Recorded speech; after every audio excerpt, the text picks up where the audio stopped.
ज्ञान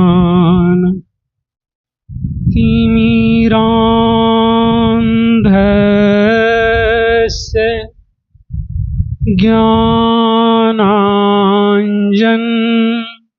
शलाकया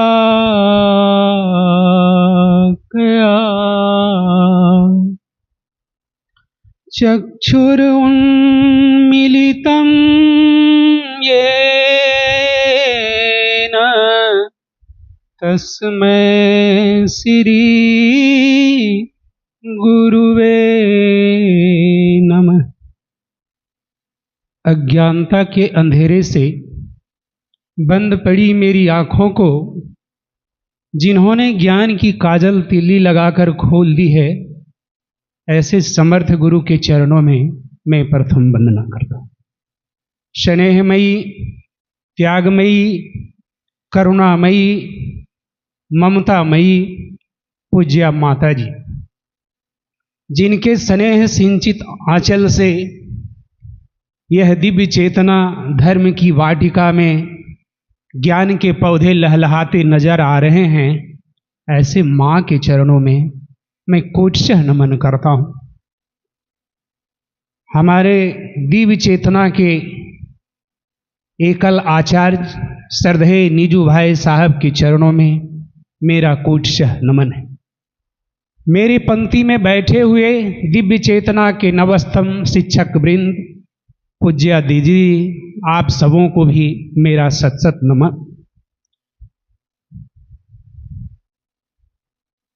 अखिल ब्रह्मांड नायक मर्यादा पुरुषोत्तम राम की पावन धरा अवध की भूमि पर पतित पावनी सरजू की अविरल बहने वाली धार,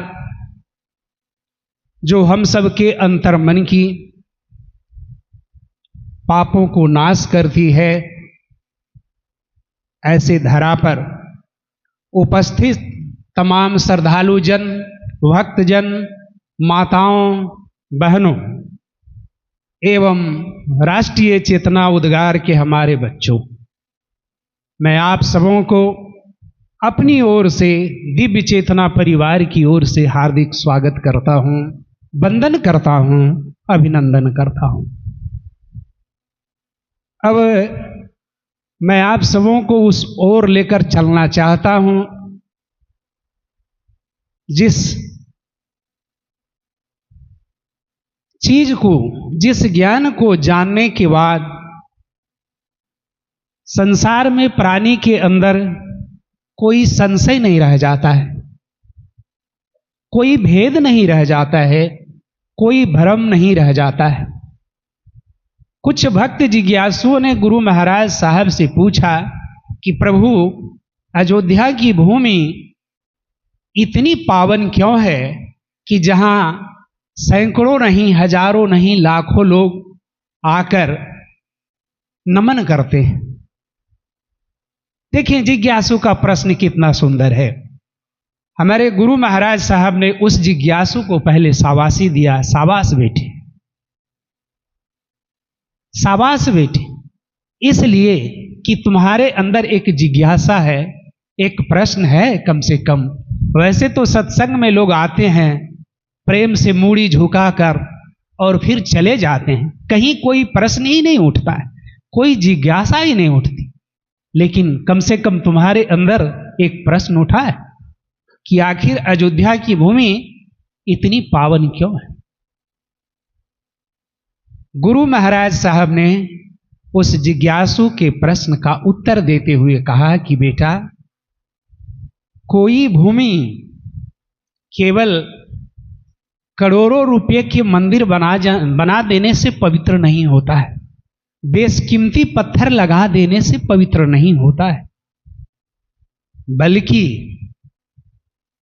जिस महापुरुष का, जिस व्यक्ति का मूर्ति लगाया गया है, तुम उसके जरा सा आचरण को देखो, उसके जरा सा व्यवहारों को देखो, तब तुम्हें पता चलेगा कि वास्तव में इस भूमि की पवित्र होने में, इस अखिल ब्रह्मांड नायक मर्यादा पुरुषोत्तम राम की क्या भूमिका है, तो साफ नजरों में तुम्हें उत्तर दिखाई पड़ेगा कि उस महान पुरुष का आचरण और व्यवहार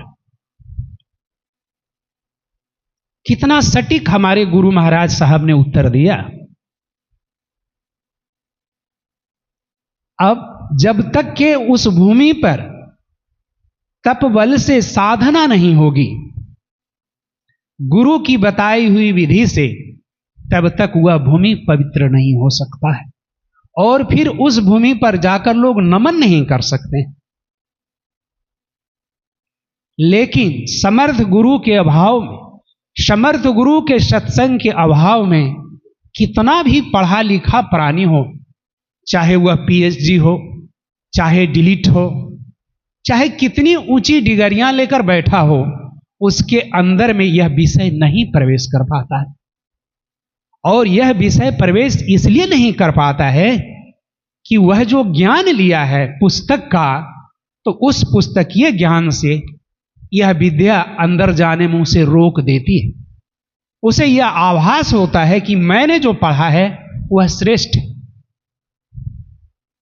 गुरु के विद्या से भी वह अपनी विद्या को श्रेष्ठ बताने लगता है। और बताने का कारण क्या है कि गुरु की बताई हुई विधि से वह साधना नहीं करता है, वह सत्संग में जाता नहीं है। हमारे गुरु महाराज साहब की सबसे बड़ी जो अद्भुत विशेषता रही कि अपने जीवन में, जिनकी आप तस्वीर सामने देख रहे हैं, किसी धर्म ग्रंथ का अध्ययन नहीं किया था। वेद, रामायण, उपनिषद, पुराण, गीता, किसी चीज का अध्ययन नहीं किया था। लेकिन हमारे गुरु महाराज साहब ने क्या पढ़ा? हमारे गुरु महाराज साहब ने निज सत्य को पढ़ा, निज ज्ञान को लिया, वह अपने गुरु के माध्यम से। और जहां लोगों के अंदर में यह भ्रम हो जाती है कि ज्ञान योग साधना में मातृसत्ता का तिरस्कार है, तो वह उनकी 100% भूल है। हमारा ज्ञान योग साधना, दिव्य चेतना सत्संग इतनी ऊंची बात रखता है, इतनी ऊंची बात रखता है, और अगर कमी केवल रहती है तो आप में, हम में की आप समझ नहीं पाते। मातृसत्ता की सबसे पहली प्रधानता हम सब देते हैं। मातृसत्ता ही हमें जन्म देती है, पितृसत्ता ही हमें पालन करती है। और तुम्हें पता है गुरु क्या करता है? अगर जीवन में गुरु नहीं होगा तो हमारे और तुम्हारे अंदर जो अज्ञानता रूपी अंधकार है उसको कोई मिटा नहीं सकता है, उसे कोई हटा नहीं सकता है। लेकिन इसका मतलब नहीं है कि हम सब मातृसत्ता का उपेक्षा करते हैं। नहीं, जब भी कभी दो शब्द कहने का मुझे मौका मिलता है तो मैं लोगों के सामने इस गुरु की दी हुई ज्ञान विधि से कहता हूं कि तुम्हारे जीवन में मात्र 3 शक्तियां हैं। इन 3 शक्तियों को पहचानो। पहली शक्तियां तुम्हारी घर की मां है, तुम्हारे पिता हैं, और उसके बाद आपके गुरु हैं। जब तक इन तीनों का संतुलन नहीं बनाओगे तब तक तुम्हारा पूजा, तुम्हारा ध्यान, तुम्हारा साधना सब व्यर्थ है, सब व्यर्थ। ठीक उसी तरह से हाल हो जाएगा कि जैसे हमारे घर की औरतें वर को पूजा करती है, वर का अर्थ को नहीं समझती है लेकिन वर का पूजा करती है, पूजा करती है, पूजा के अर्थ को नहीं समझती है कि पूजा क्या है। ठीक वही गलती पढ़े लिखे लोगों के अंदर में प्रवेश कर जाता है कि यहां मातृसत्ता का उपेक्षा है। नहीं, कतई नहीं। हमारे सत्संग दिव्य चेतना की सबसे पहली बड़ी उपलब्धि जो हमारे गुरु महाराज साहब ने दिया है वो यही दिया है कि मातृदेवो भव, पितृदेवो भव, आचार्य देवो भव। अब आप समझ सकते हैं कि कितनी अद्भुत अलौकिक ज्ञान हमारे गुरु महाराज साहब ने छोड़ा हम सबों के लिए। संसार के सारे पगडंडियों को संतुलित करके हम लोगों के सामने गुरु महाराज साहब ने रखा। तेरे कर्म से ऐ बेनियाज कौन सी सै मिली नहीं, झोली ही मेरी तंग थी तेरे यहां कमी नहीं। झोली ही मेरी तंग थी तेरे यहां कमी नहीं। अगर सचमुच कमी था तो हम लोगों में कमी था, लेकिन हमारे गुरु महाराज साहब के अंदर में कोई कमी नहीं थी। जिस मूर्ति को देखने के लिए आप सब व्याकुल थे और हैं, हमारे गुरु महाराज साहब साक्षात वही थे, वही थे। लेकिन बहुत कम लोगों ने पहचान पाया कि हम लोग के बीच में राम आए और उस अद्भुत अलौकिक पराज्ञान को अलौकिक ज्ञान देकर और जो बातें उन्हें कहनी थी सारी बातों को कहकर निकले। अब थोड़ा सा मैं चाहूंगा उस ओर लेकर चलना, जिस आचरण, जिस व्यवहार और जिस गुण धर्म के लिए राम पुरुषोत्तम राम हो गए, जिनकी पूजा घर घर में होने लगी। तो मैं कोशिश करूंगा कि छोटे छोटे खंडों में ही आपके समक्ष रखूं, ताकि ज्यादा विस्तृत में न जा सकूं और बातें और स्पष्ट हो जाए कि वास्तव में हमारे और आपके जीवन में ऐसे समर्थ गुरु और उनके सत्संग की क्या आवश्यकता है।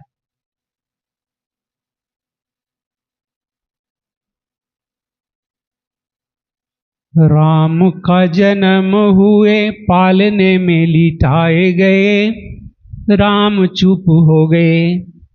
माता कौशल्या भगवान राम को पालने में ज्यों ही देती है और पालना में ज्यों ही थोड़ा सा गति होता है, भगवान राम तुरंत सो जाते हैं। लखन जी को पालने में लिटाए गए, क्रंदन से भर गए और इतना रोए कि धरती गगन चुप हो गए। ये आकाश और ये धरती सन रह गया, इतना जोर से क्रंदन करने लगे लखन जी पालने में। राज वैद्य आए और जुगती जतन सब लगाए, लेकिन लखन का क्रंदन तनिक भी बंद नहीं हुआ। तो पुनः ज्योतिषी को बुलाया गया, ज्योतिषी भी अपने जतन को आजमाए, लेकिन ज्योतिषी भी लखन जी को चुप नहीं कर पाए। वहीं पे खड़े थे वशिष्ठ जी। वशिष्ठ जी ने लखन को उठाया और राम के चरणों में सुलाया, तो लखन चुप हो गए, लखन चुप हो गए, लखन चुप हो गए। इस पंक्ति में दर्शन क्या है? इस पंक्ति में सूत्र क्या है? सूत्र यही है कि जब तक मानव जीवन में कोई समर्थ गुरु का साया, उनका दामन नहीं जीव पकड़ता है, तब तक जीवन भर क्रंदन करता रहता है, जीवन भर रोता रहता है। सब कुछ पा करके भी, ज्ञान भी पा लेता है, संसार का दौलत भी पा लेता है, खजाना सब कुछ पा लेता है, लेकिन जीवन भर तड़पते रहता है, रोते रहता है।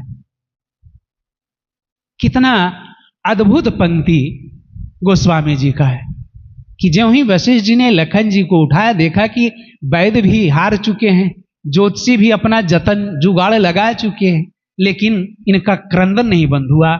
और ज्यों ही लखन जी को गोद से उठाकर भगवान राम के चरणों में लिटा देते हैं, लखन जी चुप हो जाते हैं। चलें छोटा सा प्रसंग और लेके चलते हैं। जब विश्वामित्र जी राजा दशरथ के पास आए और उन्होंने राजा दशरथ से राम के लिए याचना किया कि हमें राम की आवश्यकता है, तो राजा दशरथ ने विश्वामित्र जी से पूछा कि आप तो इतने बड़े राज ऋषि हो साहब, अगर थोड़ा सा मंत्र पढ़ के फूंक देते तो जितना राक्षस था सब भस्म हो जाता। फिर हमारा बेटा को लेने की क्या आवश्यकता आपको पड़ी? तो विश्वामित्र ने कहा,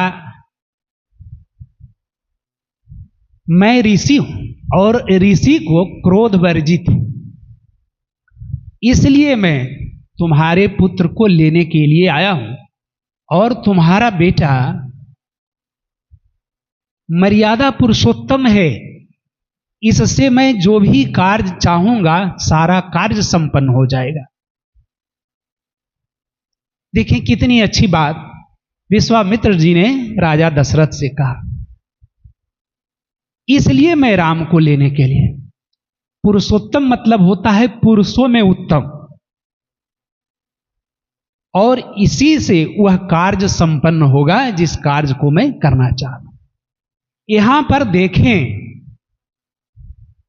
तो राजा दशरथ के अंदर बहुत बड़ा मोह है। मोह कैसा है? तो पुत्र का मोह है, लेकिन राम में उस अवस्था में भी मोह नहीं है।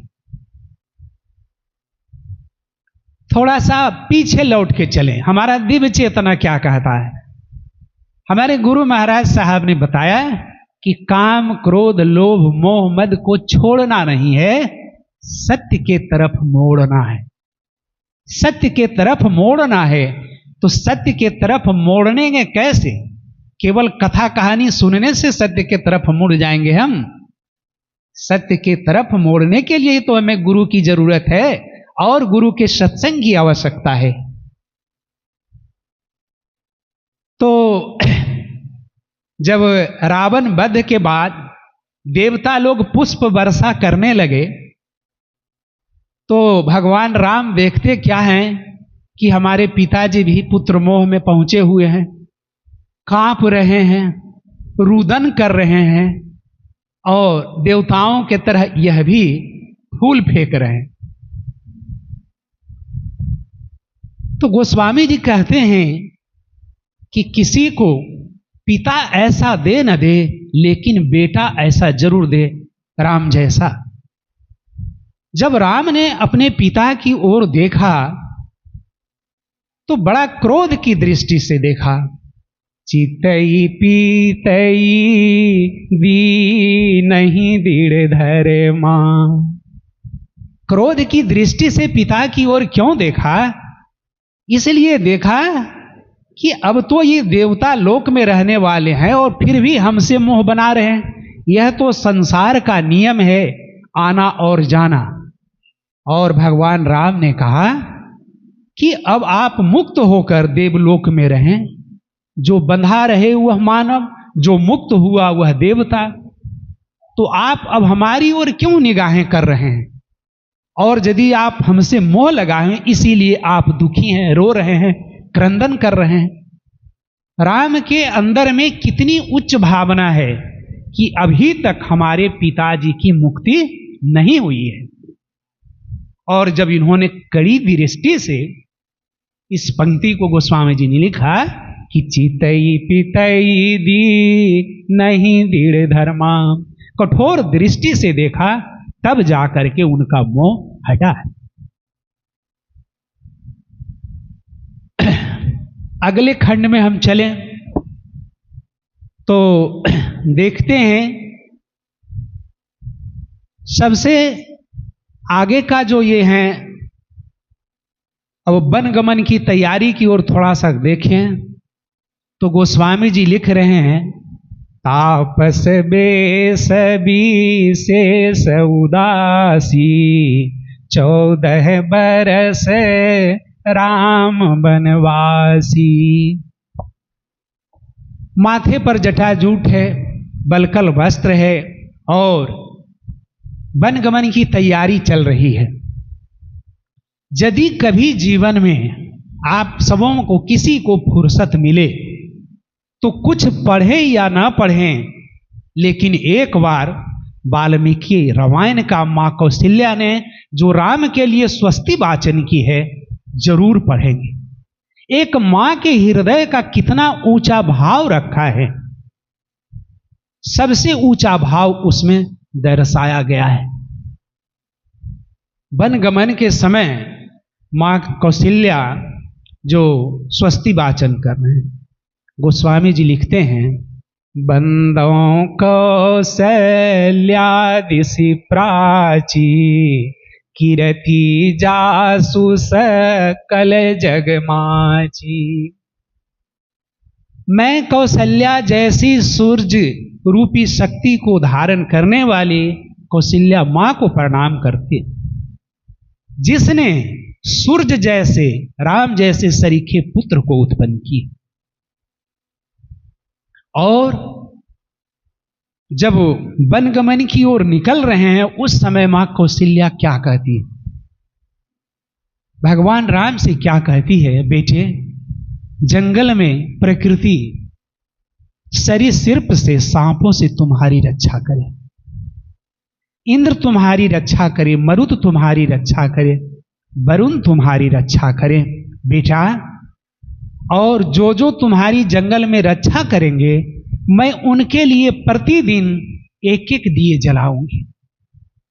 देखें मां का कितना ऊंचा भाव है पुत्र के प्रति, कितना ऊंचा भाव। और अंतिम समय में जो बात कहती है वही राम की मां हो सकती है, वही राम की मां हो सकती है। क्या कहती है कि बेटा जंगल में ये मत पूछना कि रास्ते कौन से हैं, किस रास्ते से हमें जाना है, बल्कि तुम जिस सत्य के प्रतीक हो उससे बड़ा इस संसार में कोई रास्ता ही नहीं, इसलिए कि तुम सत्य के प्रतीक हो। और याद रखना तुम जिस धर्म की रक्षा करते हो धर्म तुम्हारी रक्षा करता है, धर्मो रक्षति रक्षितः। जिस धर्म की तुम रक्षा करते हो धर्म तुम्हारी रक्षा करता है। कितना सुंदर भाव मां कौशल्या ने भगवान राम से कहा। एक पात्र इसमें है भरत, जिन पर बहुत कम बोला गया है, सबसे कम बोला गया, लेकिन वह भरत का जो त्याग है और राम राज्य में जो योगदान है उसकी तरफ थोड़ा सा चलें और देखें कि गुरु का सानिध्य और गुरु का सत्संग प्राणी को कहां से कहां लेकर जाता है। जब भरत जी को यह नहीं बताया गया कि पिताजी दिवंगत हो गए, इसलिए कि राम के वनगमन ज्यों ही हुआ तो दशरथ जी विलाप करते करते राम राम कहे, राम राम कहे, राम राम कहे राम भूप गए सुरधाम। 7 बार भगवान का नाम लेते हुए विलाप करते हुए राजा दशरथ जी ने प्राण को त्याग दिया। तो भरत जी को यह नहीं बताया गया था कि पिताजी दिवंगत हो गए, बता दिया गया था कि कुछ इमरजेंसी।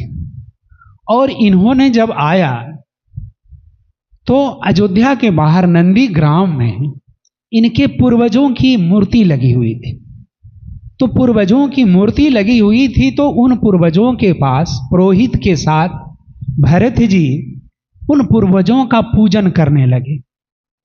पृथ्वी, जिनके कारण इस पृथ्वी का नामकरण हुआ, राजा का नाम था, मानधाता, रंतीदेव, अज, नहुस, रघु, दिलीप। इस तरह से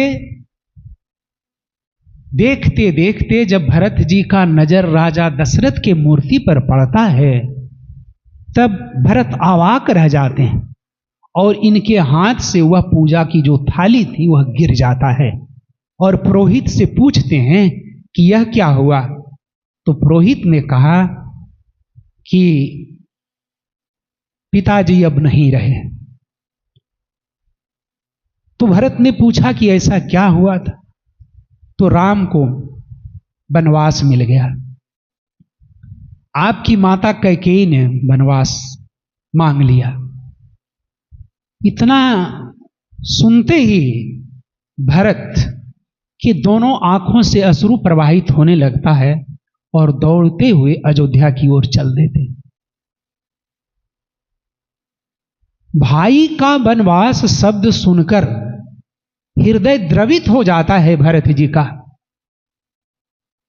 और आज वर्तमान में अपने समाज और परिवार की ओर जरा सा नजर फेर कर देख लीजिए कि भाई भाई का क्या हालत है।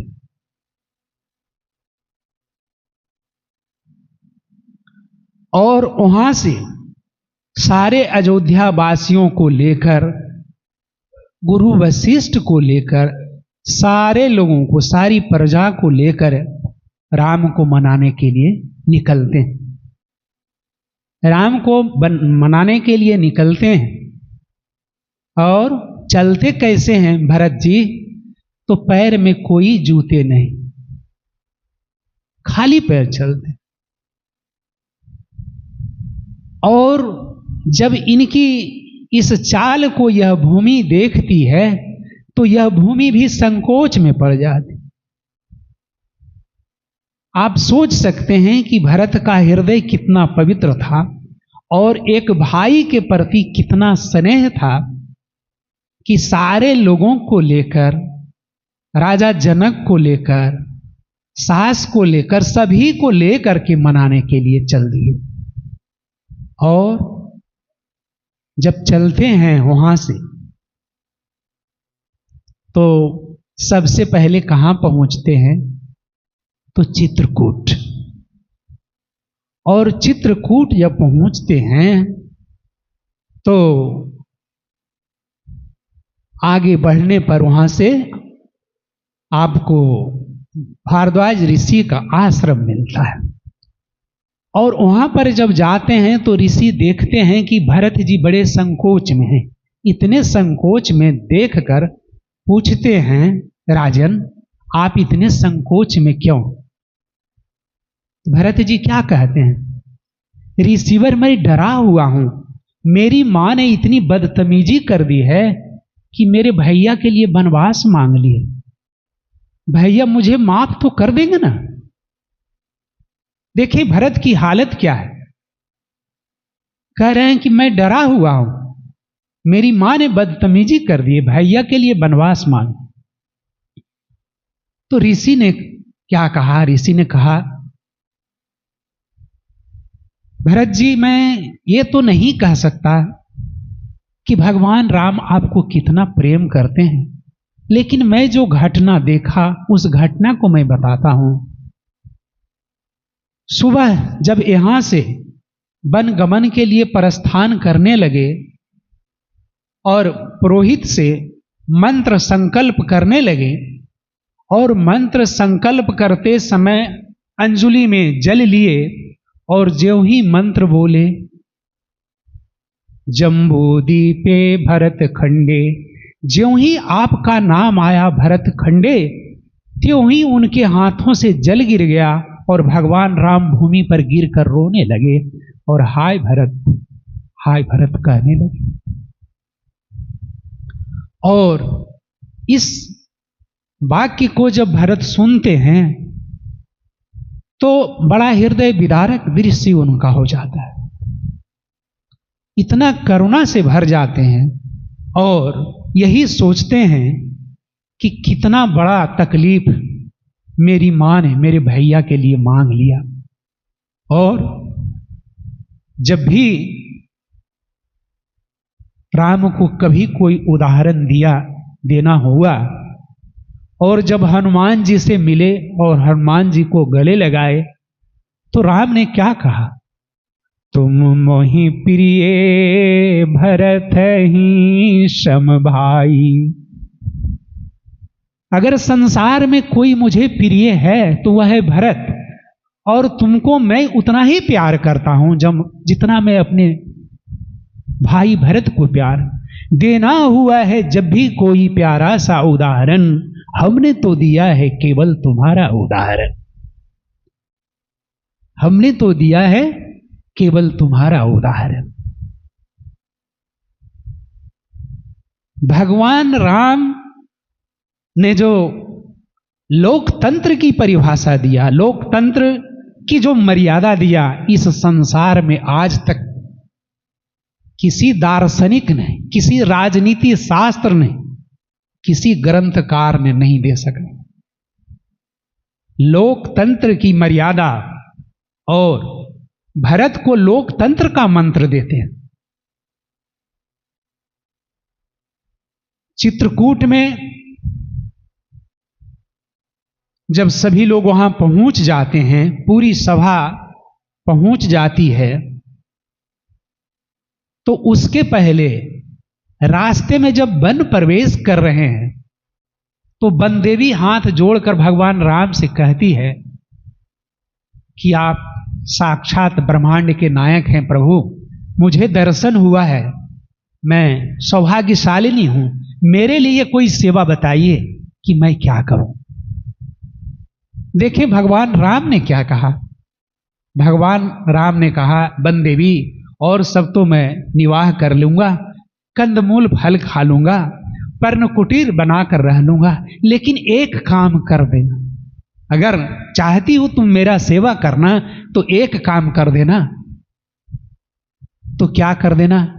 तो मैं जिस रास्ते से आया हूं उस रास्ते से कोई कांटा अगर हो तो उस कांटे को हटा देना, ताकि भरत को वह कांटा न चुभे,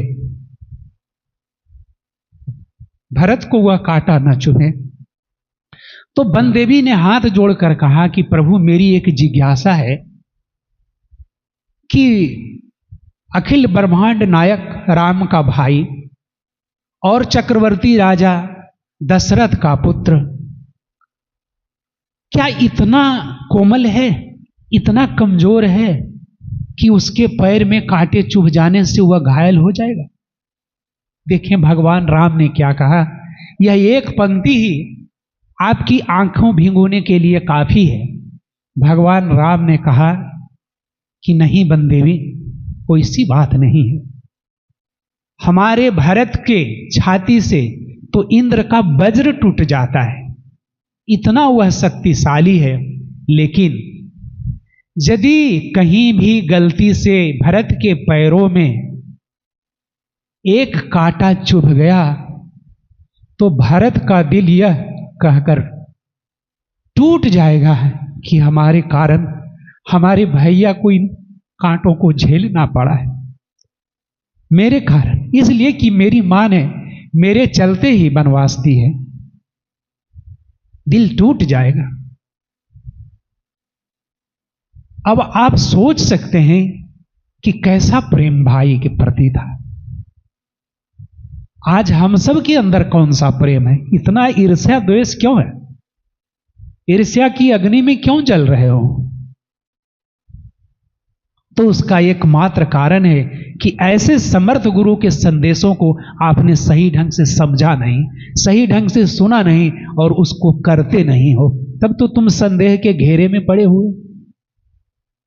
कितनी ऊंची बात भगवान राम ने भरत जी के लिए कही कि वह उतना कोमल नहीं है वन देवी जितना आप समझती हैं, लेकिन इस बात से केवल उसका हृदय टूट जाएगा कि मेरे कारण भैया को इन कांटों चुभ। अब जहां से लोकतंत्र की मर्यादा का पालन किया है भगवान राम में, मैं उस ओर आपको लेकर चलता हूं। और आज तक कोई भी दार्शनिक नहीं दे सका, लिख नहीं सका कि लोकतंत्र में हमेशा जनता की भावनाएं ही सही नहीं होती, बल्कि नीति सत्य होती है। इस बात को हमारे भगवान राम ने बिल्कुल साबित करके दिखाया और भरत को भी इसी लोकतंत्र का मंत्र दिया। और इस अवस्था से उन्होंने उस रात्रि को, चित्रकूट की रात्रि में दो काम किया। एक तो भरत को लोकतंत्र का मंत्र दिया और वहीं पर कैकेयी मां को क्षमा का मंत्र दिया है। पूर्णिमा की रात्रि है, इसी तरह से सारी सभा बैठी हुई है, सारी सभा बैठी हुई है और माताएं बैठी हुई है, तीनों जनक जी बैठे हुए हैं, गुरु वशिष्ठ बैठे हुए हैं। ठीक बिल्कुल अब समझें कि आप सभा में बैठे हुए हैं।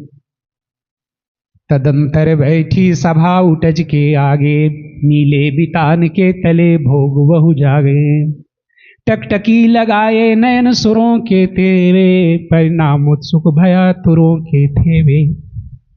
सारे लोग टकटकी लगाकर देख रहे थे कि सारी सभा, राजा जनक, गुरु वशिष्ठ, सब लोग भगवान राम को लौटाने के लिए आए हैं, उसी की सभा है।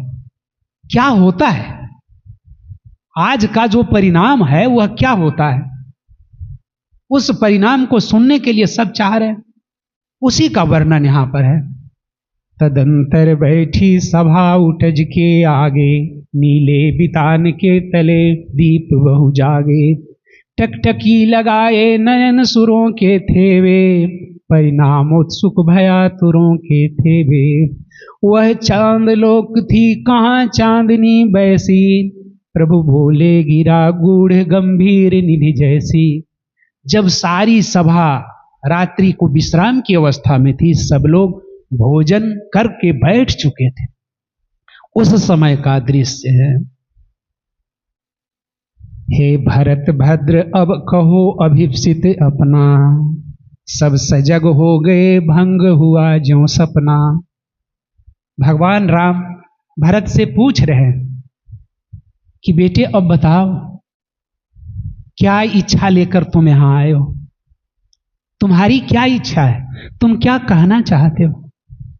भरत का जवाब क्या रहा भरत अभिप्सित अब भी, मिल गया कंटक राज उसे भी तब भी। देखें कितना सुंदर उत्तर दे रहे हैं भरत। हे आर्ज क्या रहा भरत अभिप्सित अब भी, मिल गया अकंटक राज उसे जब तब भी। पाया तूने तरु तले अरण्य बसेरा, रह गया तदपि अभिप्सित क्या मेरा। क्या भैया मैं अभी अभिप्सित रह गया, अभी हमें कुछ कहने का रह गया। तब तन तड़प तड़प कर तप्त तात ने त्यागा, क्या रही अभिप्सित अभागा। भैया क्या अभी भरत अभिप्सित रह गया, हमारा जन्म इसी दिन के लिए रहा मिला था।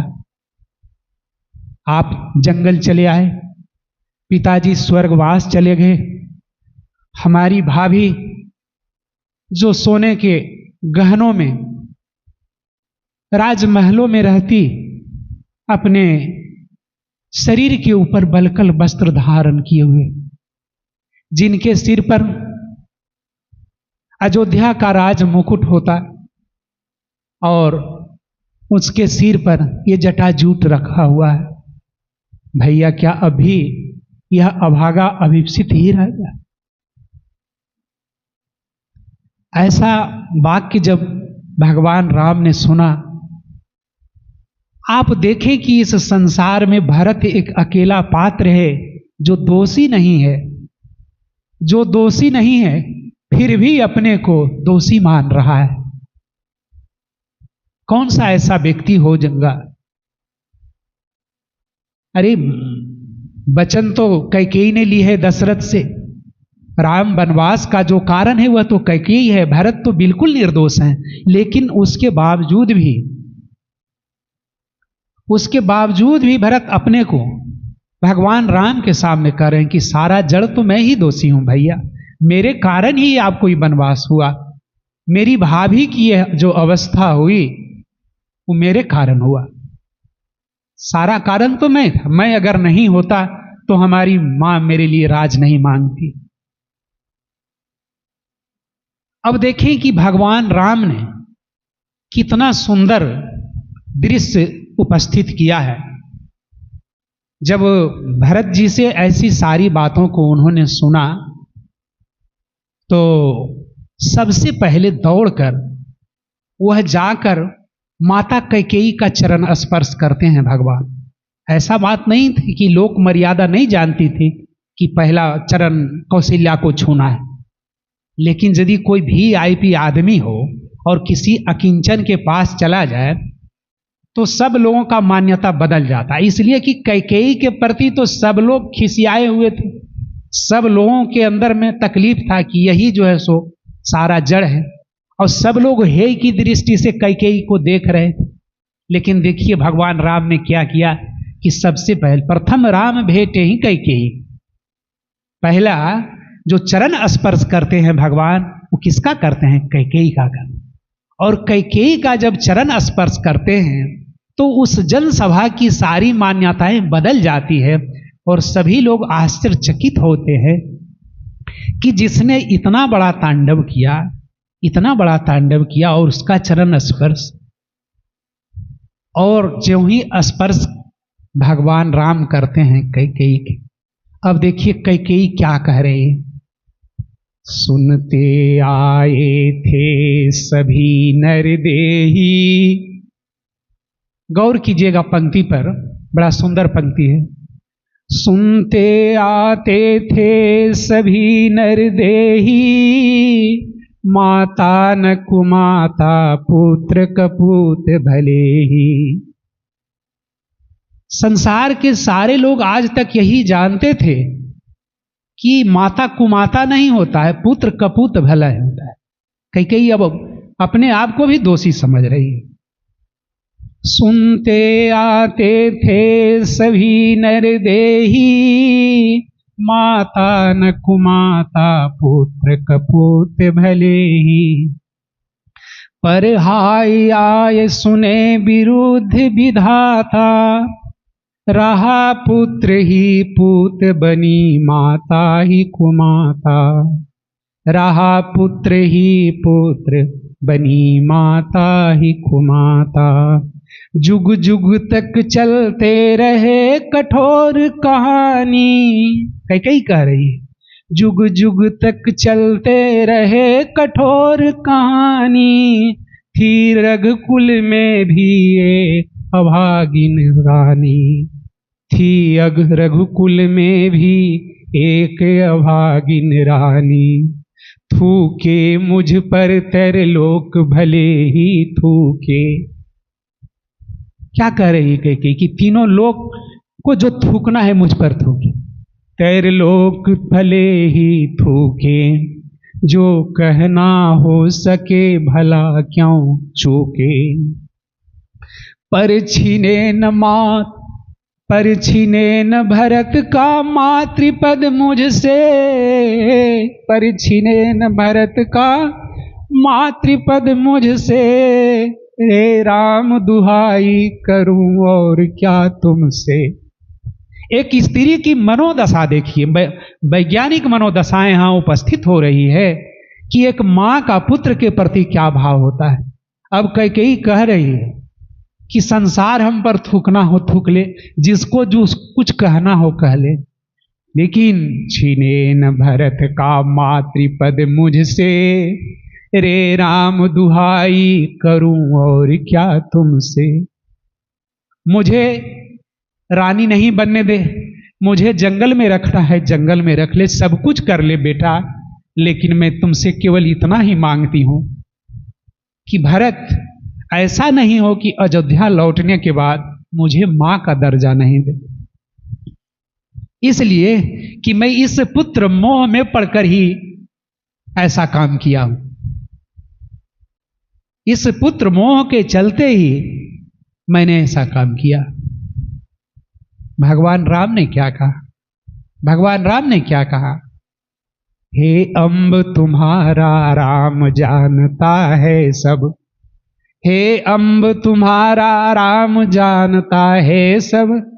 इस कारण वह खेद मानता है कब। मां, मैं सब कुछ जान रहा हूं, मुझसे कुछ अछूता नहीं है, मैं सब कुछ जान रहा हूं, इसलिए मैं तुम्हारी बातों का कोई खेद नहीं मानता। मुझे कोई तकलीफ नहीं, मुझे कोई तकलीफ नहीं, कोई तकलीफ नहीं। और जब बहुत सारी बातें कैकेयी से होती है तो कैकेयी मां भगवान राम को याद दिलाती है कि जब बेटा तुम छोटा था तो अर्धरात्रि जब होती, होने पर बहुधा अर्धरात्रि अंधेरी, जी जी पुकार करती मेरी।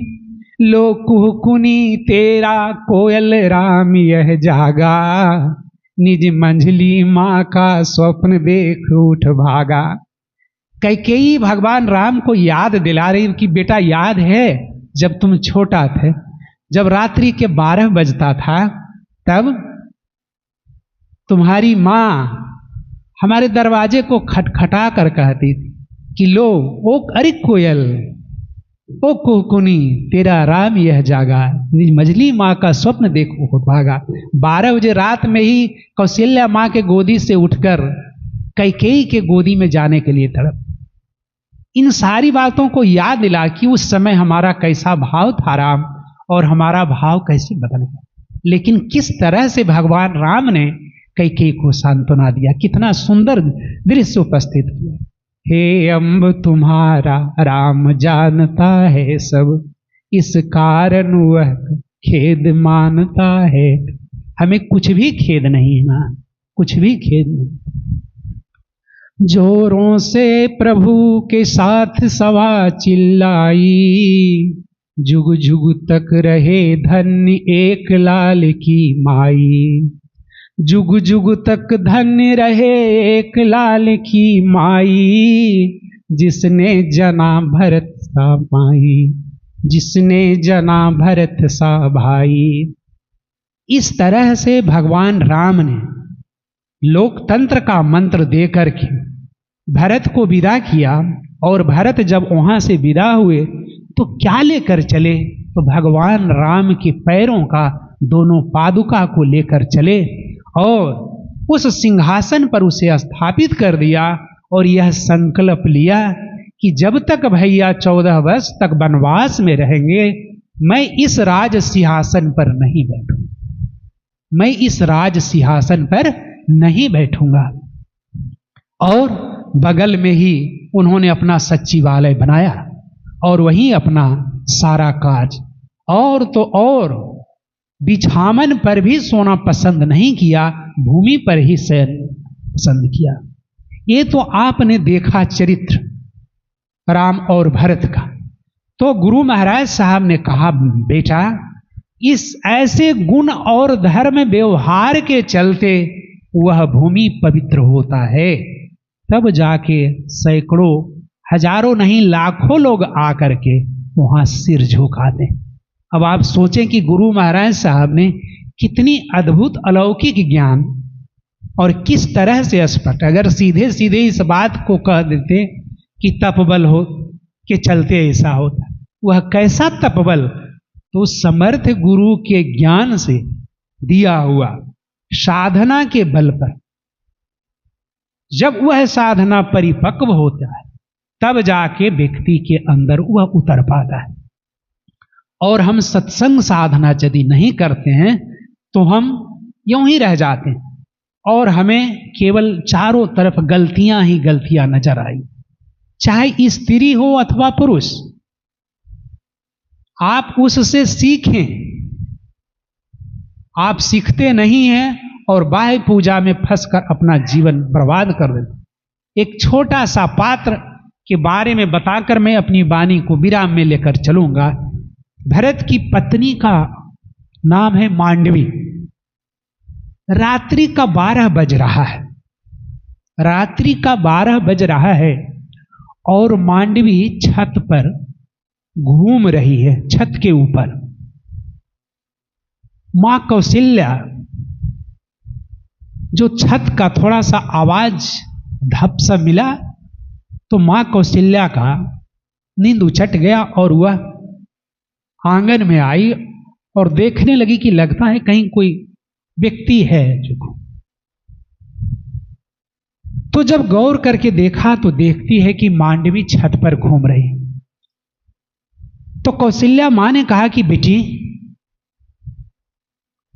भरत अपने कमरे में आ गया होगा, तुम उसके कमरे में चले जाओ। देखिए मांडवी क्या बता रही है। मांडवी कहती है, माता जी वे तो अपने कमरे में नहीं आए हैं, वहां देखिए वह जो कुटी है उसी कुटी में उन्होंने तो प्रण कर लिया है कि जब तक भैया जंगल में रहेंगे तब तक मैं इसी कुटी में रहूंगा और राजकाज का सारा फाइल वहीं मंगवा लेते हैं, वहीं देखते हैं। और मैं इसलिए अभी तक जाग रही हूं कि जब तक उनका दीप मंगल नहीं हो जाए, जब तक दीप बूझ नहीं जाए, तब तक मैं शयन नहीं करूंगा। हाय रे पत्नी, कितनी ऊंची संवेदना है मांडवी के अंदर कि अभी हमारे पति देव शयन नहीं किए हैं, तब तक मैं शयन में नहीं जाऊंगा और मैं इसी तरह रहूं। और क्या कही मांडवी? मांडवी ने कही कि मैं उनसे कहा था कि जब आप कुटी में जा रहे हैं तो मुझे लेते चलिए, मैं भी आपकी सेवा में वहां रहूं। तो उन्होंने कहा कि भाभी,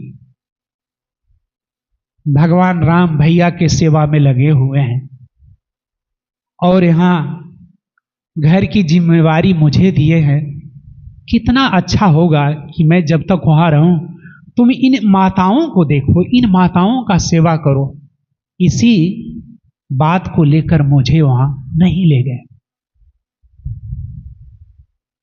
जरा सा आप सभी अपनी सरसरी निगाहों से देखें उठाकर कि आपकी संवेदना कितनी है। क्या इन कथाओं से, मांडवी की भावनाओं से आप कभी कुछ सीखा? कथा तो आप बहुत सुने।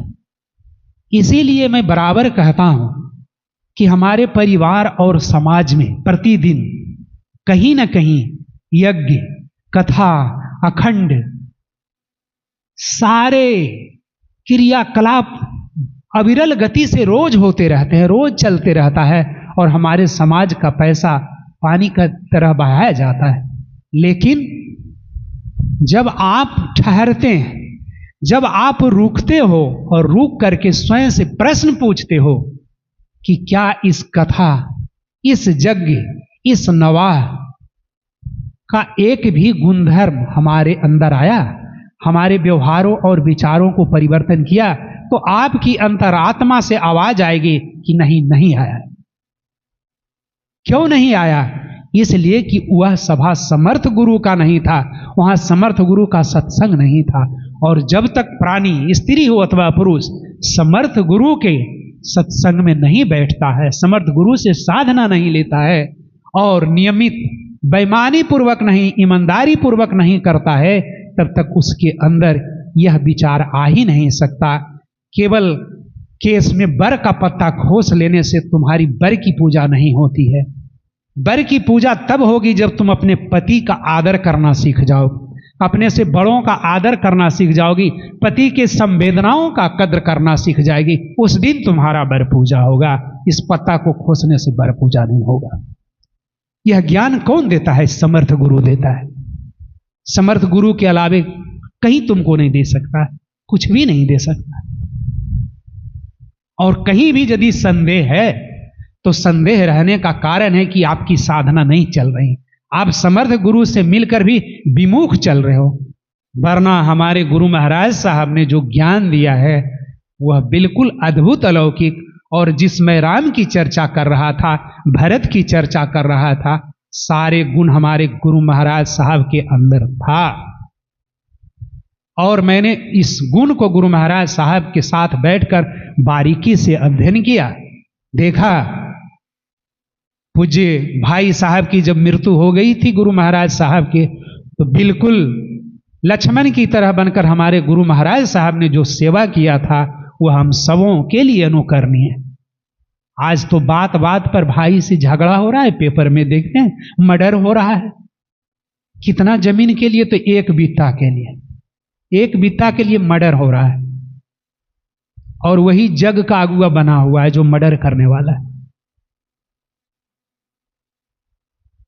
अब आप समझ सकते हैं वास्तव में कि दिव्य चेतना सत्संग के माध्यम से एक समर्थ गुरु आपको क्या बताना चाहता है, क्या देना चाहता है। इन्हीं बातों के साथ मैं अपनी वाणी को विराम देना चाहता हूं।